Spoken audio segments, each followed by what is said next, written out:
Dando continuidade, então agora a gente vai entender o que é a derivada parcial, porque até agora então a gente estudou o que são limites de funções de duas variáveis e o que significa dizer que uma função de duas variáveis é contínua. Agora a gente vai passar para a fase de derivada. Então, como funciona agora a derivada em funções de duas variáveis? Aqui, pessoal, o conceito de derivada, lá no cálculo 1, a gente tinha dois conceitos, né? O conceito de diferenciável e de derivável, que no caso os dois eram a mesma coisa, né? Então, se a função tinha derivada, tinha f', então a gente falava que a função era derivável ou diferenciável. Aqui vai ter diferença, tá? Aqui a gente vai primeiro trabalhar com as derivadas parciais, ou seja, eu vou derivar com relação a uma das variáveis e vou considerar a outra como constante, tá? Então temos duas derivadas parciais, a derivada parcial com relação a x e a derivada parcial com relação a y, tá? Então se essas derivadas existirem, a gente vai falar que a função é derivável. Mais adiante nesta aula a gente vai ver o que significa uma função ser diferenciável, tá? Então é algo mais, além de ter as derivadas parciais, tem que satisfazer outra condição que a gente vai ver mais adiante.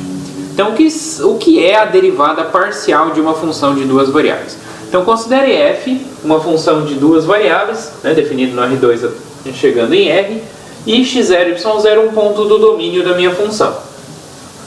Se a gente fixa y igual a y0, né, então eu vou considerar o y fixo como y0, então a função f pode ser vista como uma função de uma variável, a função x, né? Ou seja, a f, quando eu fixo o y igual a y0, o que eu tenho na verdade é uma função de uma variável, uma g de x, né? Onde g vai de r em r.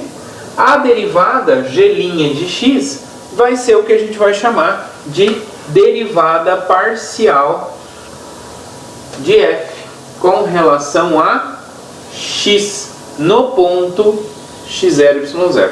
Então eu considerei a parte em y, se eu estou derivando em relação a x, eu considero a parte em y constante, igual ao ponto que eu estou derivando, e eu faço a derivada como se fosse de uma função, de x.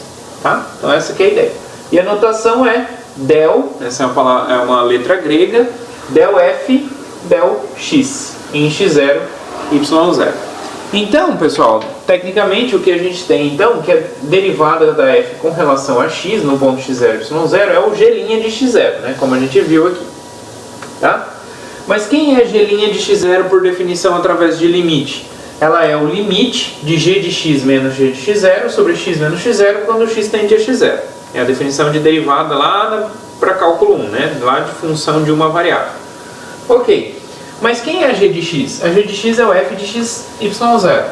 E a g de x0 é f de x0, y0. Então trocou aqui.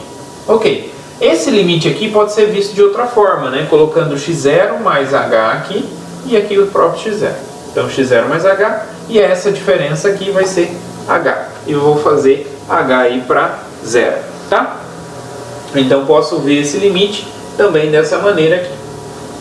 Da mesma forma, se eu ao invés de considerar o y como constante, né, e derivar em x, se eu considero o x como constante e derivo em y, o que a gente obtém vai ser a derivada parcial da f com relação a y no ponto x0, y0, que pode ser visto então como limite de f de x0, y menos f de x0, y0 sobre y menos y0 quando o y vai para y0. Então note que o x já está fixo aqui.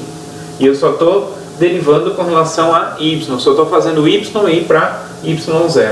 Dessa forma eu posso escrever aqui o no lugar do y como y mais k, y0 mais k, né? E fazer k ir para 0. Né? Então eu posso escrever esse limite aqui também dessa maneira aqui.